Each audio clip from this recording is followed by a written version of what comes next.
Good morning, people in the south. Good day, people in the west and people in the east. Good afternoon. Those are in the north, good evening. I hope you guys are doing well. I'm good. We soldiering on, you know. We we fighting for our spaces in the economy, in terms of business. We're fighting for our space in this tough economy where a lot of people wants to see themselves establishing and running successful businesses, taking off their businesses from the ground, growing them, seeing them flourish, solving certain problems.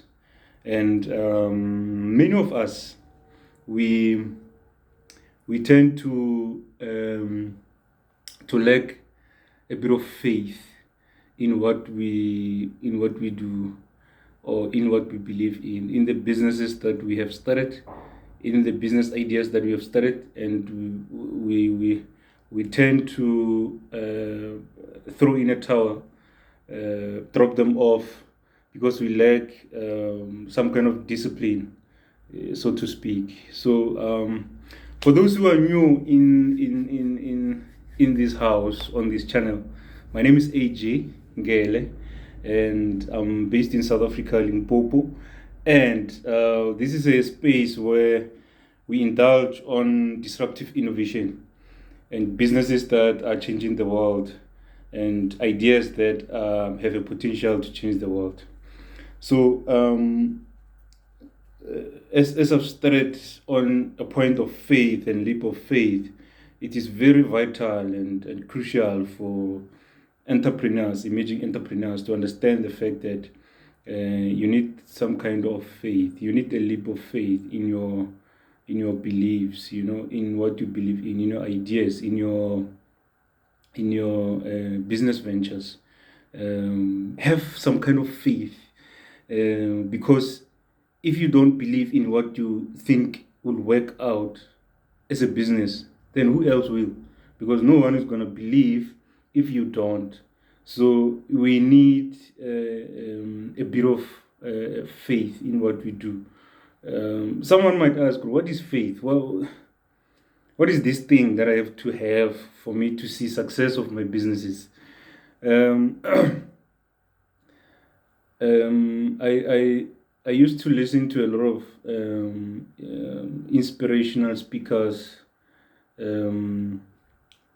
keynote speakers, motivational speakers, and most of them, they define faith the same way. They say faith is an ability to see the invisible and believe in the impossible and trust in the unknown. That means you are seeing things that not everyone can see. You are seeing things, you believe in things that not everyone can believe in, and you trust in the things you don't know. So it's something that one needs some kind of spiritual belief and growth to understand what faith is. So we all live by faith. We all trust in the unknown, because we sleep not knowing whether we're going to wake up the next day or not. So let's soldier on. As I said, we are soldiering on. And let's soldier on and face this thing together. And we're going to build this thing together, and we're going to make it.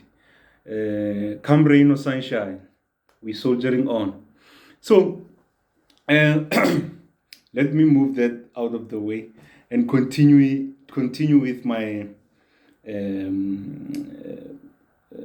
business of the day, which is around. Normally, when I start an episode like this, I will take from what I left off from the previous episode and continue with it, such that it's a continual story. It's a continual sort of success story that if you follow all the episodes from the first episode, you'll understand where I'm coming from. You'll understand who you are, who I am, or who am I, or who we are as a people, why are we here, why are certain things happening, and so on and so forth. So the previous episodes are made in a sequence that aligns or unfolds information that interacts into another. That's why I'm always preferring to take over from where I left off from the previous episode. And in today's episode, I would like to start looking into. Remember, last episode I touched based on doing your pitch deck, presenting your businesses. How do you put together your pitch deck or your presentation so that you can pitch to investors, support agencies, and stuff like that. So today I'm going to dwell much on kind of an approach on how you should approach your business. Remember, you've started this thing from scratch. It came through to you from the creator as an idea, and you are now you now work on it through tractions, team structures, and everything. Now you have pitched it to someone who says, yeah, I would like to invest in your idea. I would like to throw in a few millions in your idea, and let's see how it goes. So you need to have certain skills that if you do not have, you gotta go out and equip yourself with such skills such that you are able to understand and manage certain aspects of the business. You are not going to do everything on your own. Sometimes at some point you will need to hire some people. You will need to recruit and hire specialized or experienced people to do certain things for you, because you can't be jack of all trades. It's not possible. You will run your business down, and the investors will pull off and leave you in the middle of a desert. So first one, I think, based on how you would have presented and pitched your idea or business, you will need to have some kind of understanding where you should actually go and get certain information about how business should be managed, such that you equip yourself, you attend trainings that are available, you attend mentorship programs that are available, you attend whatever courses that they're offering, which will equip you to understand just the basics of how business should be managed. So you need to know where the business innovation hubs, I think they call them that, innovation hubs and tech centers are. So go into the internet, find out in your area where are innovation hubs and where are tech centers. And I'll give a list that I know. I'll give a list of those that I know are available. But I'm quite certain that in South Africa, every province of the 9 provinces has some kind of a tech center or innovation hub of some kind. So in Limpopo, I know we have MLab in Polokwane, Bikat Street in Polokwane. I'm not sure about the number of the street. I think it's 30 or 39 Bikat Street. That's where you'll find MLab offices. That is a tech center or innovation hub where a lot of young people go and register for trainings and courses. They teach them how to code. They teach them how to write scripts, build this and that. They can even assist you to register your new business, register whatever that your business needs to comply with. So they are built for us to thrive in some low-hanging fruits information that we need to have to equip ourselves and be able to run businesses in case we get funding of some kind. So look out for MLab innovation hubs. They have regional offices in each province. Just go into the website and check where the MLab offices are near you, and then you'll be able to find their offices and then approach them, register yourself to whatever courses that they're offering, and equip yourself. And then tech centers are mostly found in many of the universities of technology, I think. I think all the universities of technology in South Africa has got tech center or digital hub. Some call them digital hub because I know University of Limpopo in Tefluop, they have got a digital hub. That digital hub is basically an innovation hub where you can go and present your innovative idea. They will assist you on the things that you need to get your idea from ground level to wherever. They will even recommend courses and trainings that are available. Get yourself on the go. Get those things which are available. Register yourself. Get yourself out there and expose yourself to all of these things. They are not going to come and knock on your door for you to, they are not. So you need to go out and find them and work around building yourself and equipping yourself. And you also need to, I spoke about business hubs and innovation techs. So I think you also need to look out for business compliance understanding and knowledge as well. So you need to know if maybe you're a tech company like ourselves, what type of compliance or regulatory compliance do you need to have.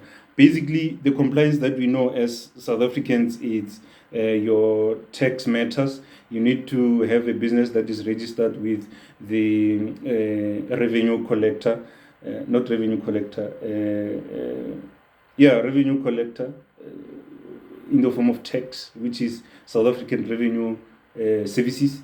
We normally know it as SARS in South Africa, SARS, SARS, and we also know triple BEE compliance, which is mostly just a tick box to say you're a black person and you own a business that you own 100% of a business that you've started, and then as a black person we recognize you that you were previously disadvantaged, you could not get opportunities in business like you can now in South Africa pre-1994, and now that we gave you this certification to say you are black, you've been confirmed to be black or previously disadvantaged person, then you comply with this policy, B or triple B is policy. So another compliance that we normally know is CSD, which a lot of us like to talk about, which I do not see any value that CSD is aiding in most of our disruptive innovation ideas until you start establishing your businesses, you start establishing your ideas into, or moving them from ideation stage into commercialization. I think that's when CSD will start to kick in.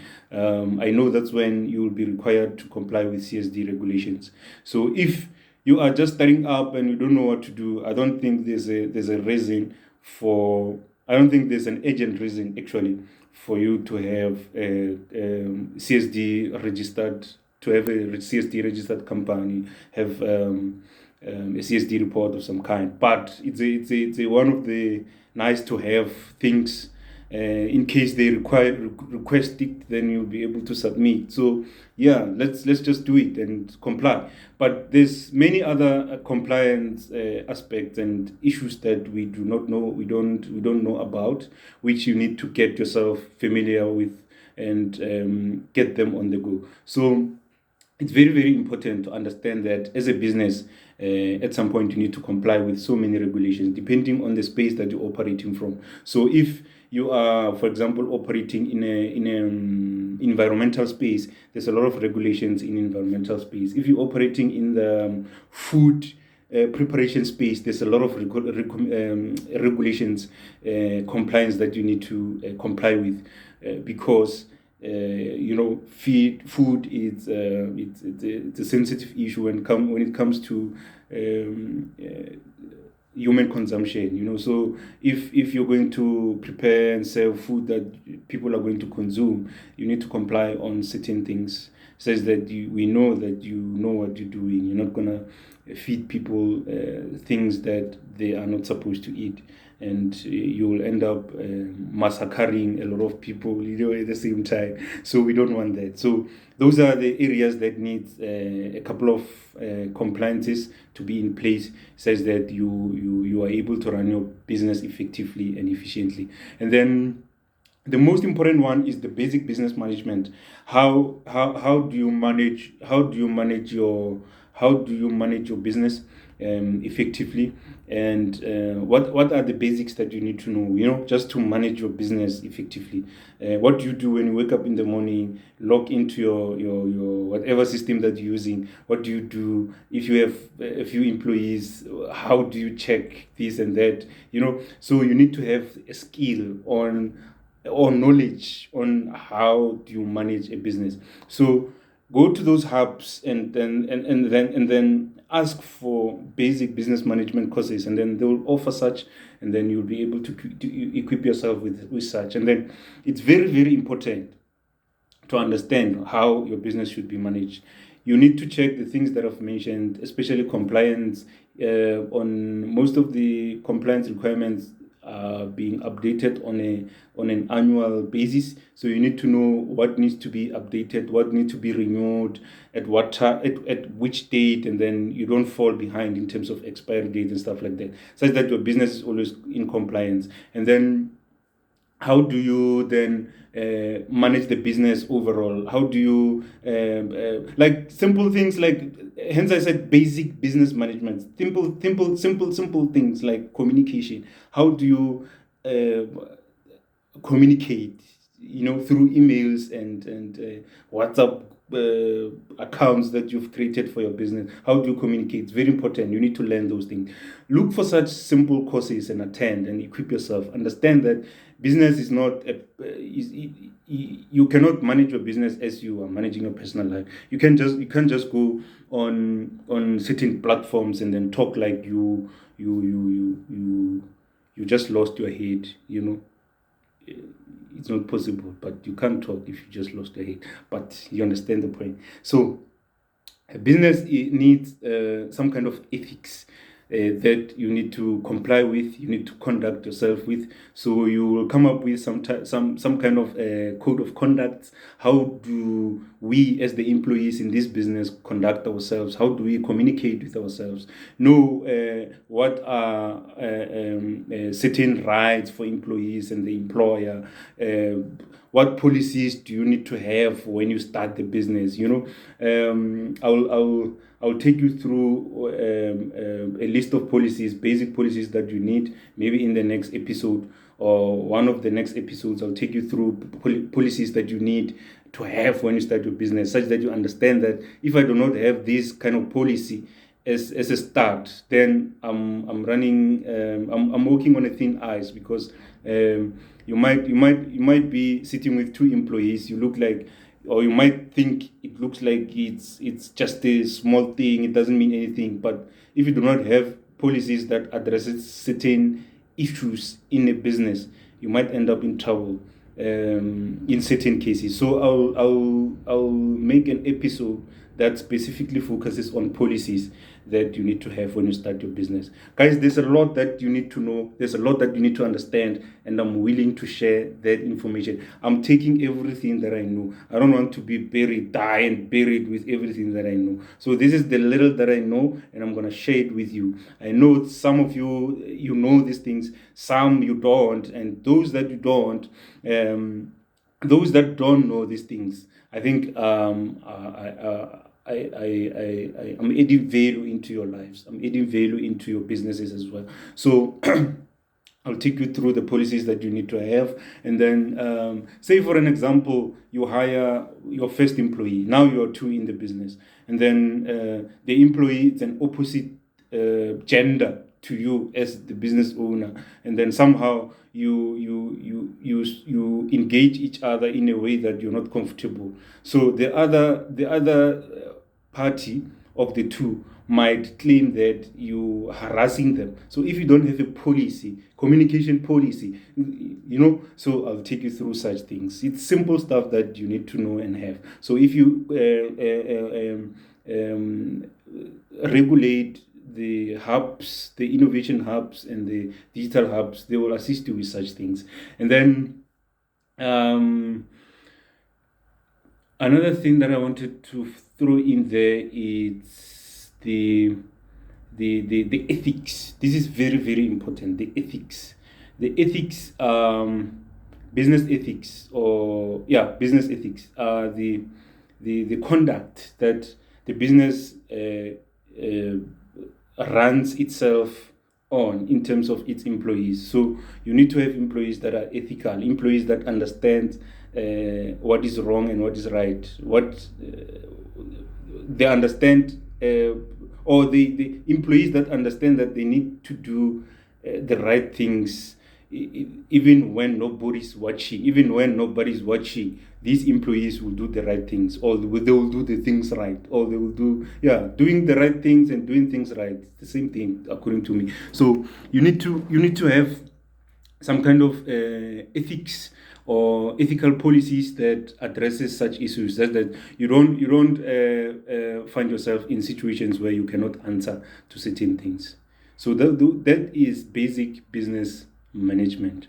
So in the previous episodes, I spoke about actually I shared information around support sites where you can visit and apply for support programs which will support your business, and maybe perhaps get funding from such support programs.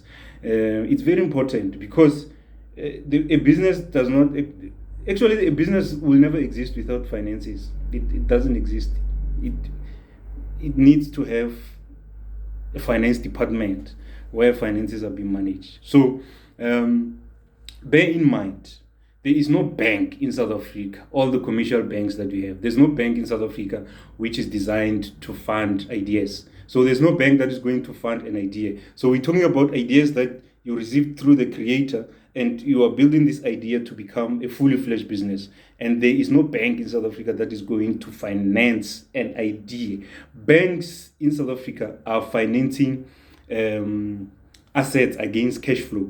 So if your business does not have assets but has cash flow, you are not going to get funding. If your business has cash flow but there's no assets, you are not going to get funding. So you need to understand how to balance the two. Every time you make a little bit of money, buy or purchase some assets, put together an asset register, and then the asset register should be visited quite regularly, and depreciate some of the assets, amortize some of the assets, and so on and so forth. And then I'll talk about depreciation and amortization in one of the episodes. Don't worry about it. If you happen to start seeing some revenues and manage to have some cash flow, make sure that your cash flow talks to the assets that you have.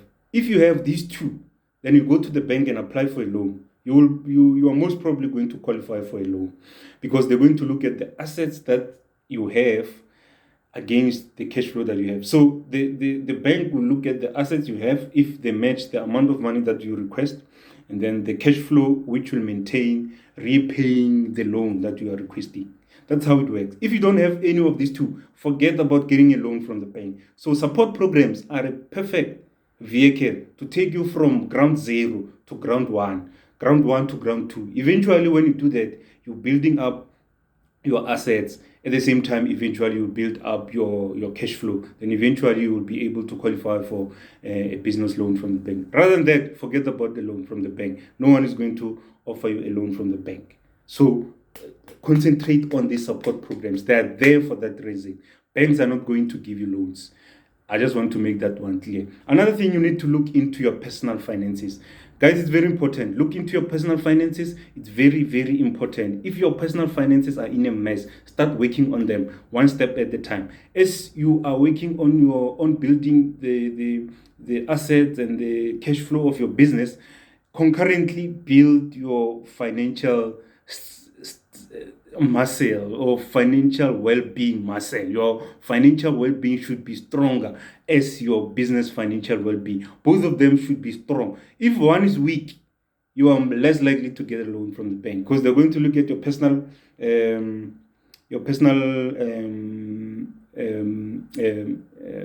what do you call what do they call this thing? Your personal finances through ICT reports. If you've got loans or your behavior, basically your financial behavior, and then if your financial behavior is weak, you're not going to get a loan. If your financial behavior, it's measured in terms of score, credit score. If it's weak, you're not going to get a loan. Try to work on it to pick it up from weak to average, to strong or stronger. Weak starts, or weak is anything below 550. 500. If your credit score is 550 and below, your personal financial muscle is weak. You cannot get any loan from anywhere. If it's anything from 550 and up, you're becoming average. From 680, 700, you're becoming stronger. Look at that and work on it and balance it. It has to be at the same level. Your business financial well-being, your personal financial well-being.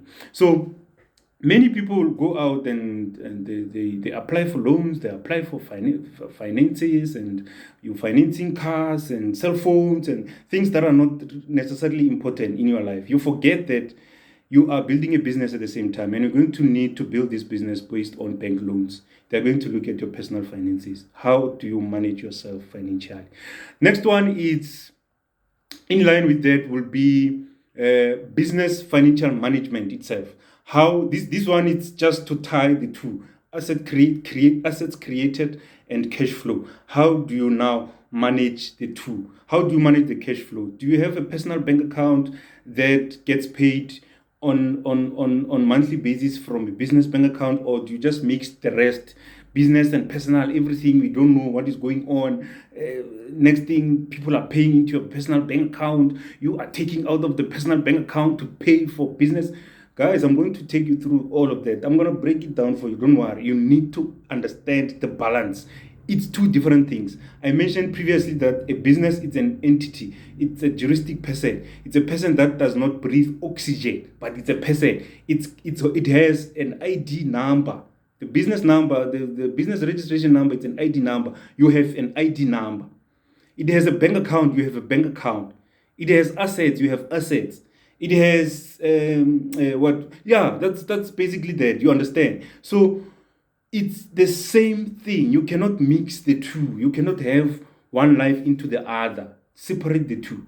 I'll take you through that, don't worry. And I'm going to break it down to you so nicely that you understand how business management or business financial management is run. Asset management as well will tie up with that. And then lastly, I think will be human resources management, HRM. Human resources management is when you hire people into your business. When you hire people into your business, you need to understand, who are you hiring? You see, when they invite us to interviews, to get to know us, these people, we are strangers to the employers. They don't know us. So when they invite you for interview, they would have went through your bio or your CV or your whatever kind of history to see if you meet certain criteria. And then if you meet that criteria, they call you and to get to know you better. So when you get to the interview, you sell yourself, you start to give them a picture that you'll appetize them to want to work with you.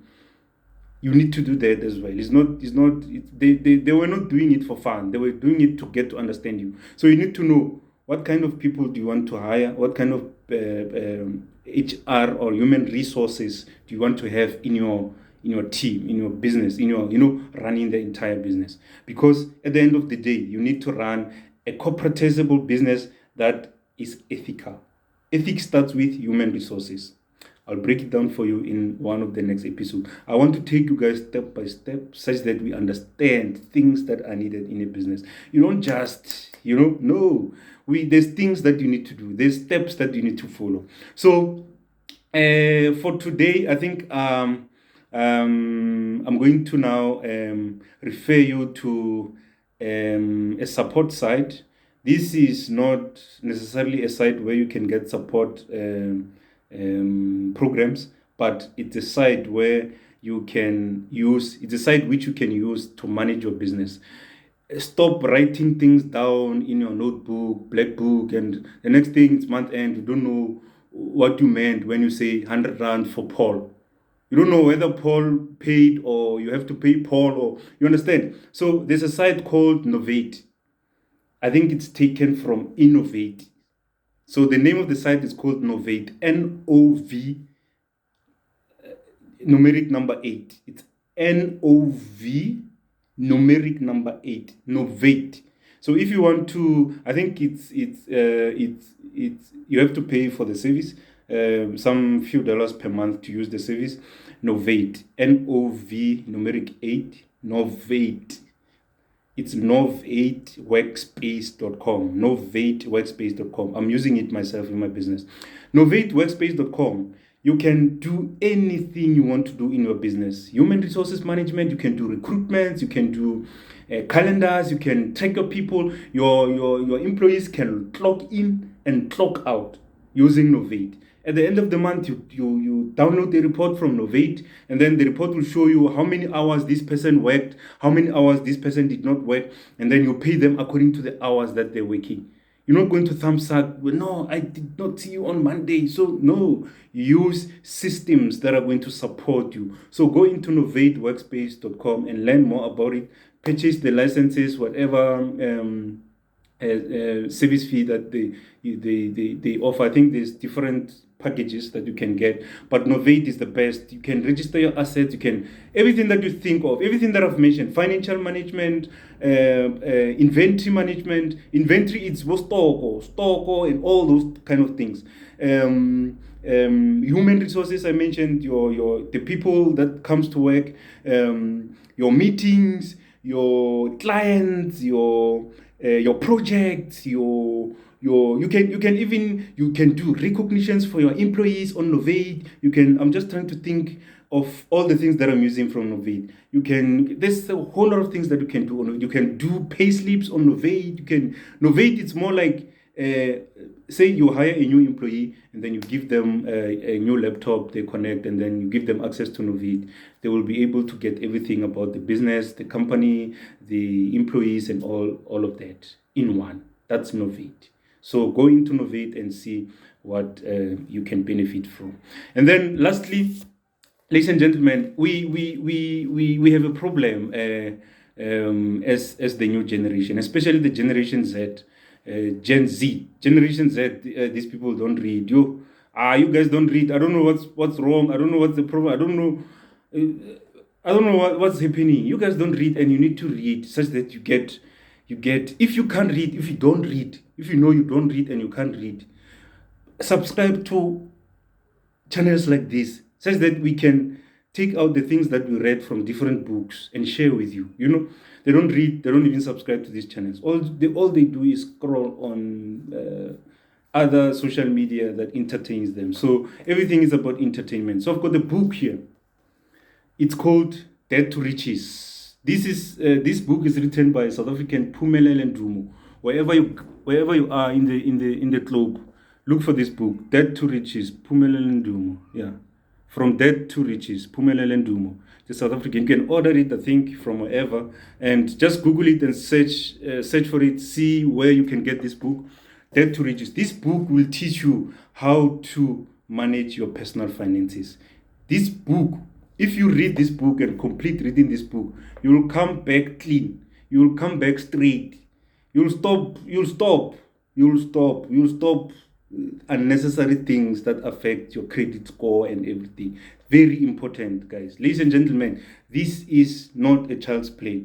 When you start to grow your businesses, you must know that this is a journey that needs a lot of discipline. So I'm recommending this book for you such that you can work on your personal finances. From Debt to Riches. If you are currently sitting up to here in debt, use this book, read this book, use the information that you can get from this book, and I guarantee you, you're gonna come back clean. You're gonna come back square. You're gonna come back with a strong personal financial muscle, and you'll be able to tie it up with your business financial muscle, and you'll eventually get finance from the bank, and you will grow your ideas, and you'll be able to pay back the bank and start building an empire for you and your kids and your family, generations after generations. Guys, it's time. We need to build. We need to build as the generation Z and E. What's the next generation? Generation Y. Generation Y and Z. We need to build and have our own legacies. Gone are those days. Thank you. I'll see you next week. Next week.